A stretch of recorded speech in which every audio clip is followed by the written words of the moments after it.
I'm totally focused on Canelo Alvarez and Terence Crawford at this particular moment. Are you calling that fight? No. All right, at least, wait a minute. Let me say I don't know.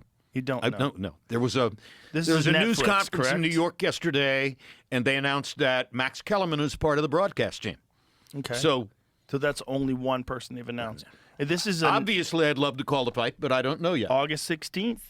Scheduled for Las August Vegas. 16 in Las Vegas. Wow. Boy, I might go to that. I might go to that. Maybe I'll go with you. Maybe we should. That would be fun. Hey, we're getting along really well here, aren't we? Yeah, for sure. Yeah. No. So I enjoy the conversation. It would be fun to go sit at a live fight, wouldn't it? Oh no, is that a UFC weekend? God damn it! Let me check real quick, because it might be. Yep. Shit. UFC in Chicago. Shit. All right. Shit. I'll call you later that night and let you know. I'll watch it. I'll have it on my phone. I'll set my phone up and have it there while the fight's going on. Yes, all right. Looking forward to it. So who do you like in Canelo versus Crawford? Well, I'm a giant Crawford fan because I think he's the best switch hitter since Marvin Hagler. I'm a giant Crawford fan because I called his coming out fight against Bradus Prescott. He's and special. And then various other stepping stones throughout his career. I also think he's one of those guys that if you tell him he can't do something, he wants to show you and shock the world. 1,000%.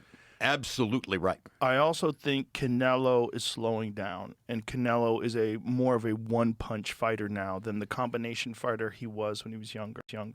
We'll see. We'll see. Not yet ready to subscribe totally to that because, again, you're talking about somebody who is stubborn. Mm-hmm. And sure. Who wants to prove everything he can prove. 100%. I agree with that, too.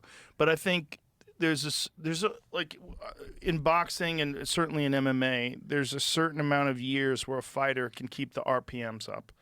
And, when they're in the red line. And there's some people subscribe to the idea of 9 years. There's 9 years is the most that a elite fighter in MMA has performed at their prime. I think that's a bullshit number because I think it's entirely dependent upon lifestyle, nutrition, discipline, physical attributes. There's a lot of factors. George Foreman won the heavyweight championship of the world in boxing at age 45. True, but he took 10 years off. Yes, so that's 10 exactly complete right. years off. So you have to factor in. But were the 10 years off good or bad? Well, did they dull his reflexes or did they actually allow his body to recover in such a way that, you could debate that all night. All night. And George is biologically very unusual. He had canned hams for fists. They were gigantic fists. And intellectually unusual, as we discussed before. Yes. And, boy, one of my favorite all-time heavyweight wars was him and Ron Lyle.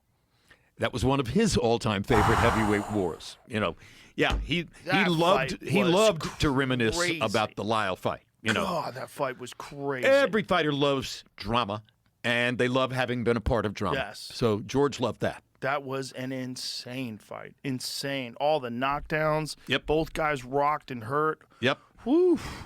And Ron Lyle's another one of those guys that just kind of lost in the history books. People sort of forgot, except for that fight. There's a few of those guys that people just kind of have forgotten. They attached them to one fight because they didn't ever have that shining moment again in their career. God, what a cruel game. What a cruel game.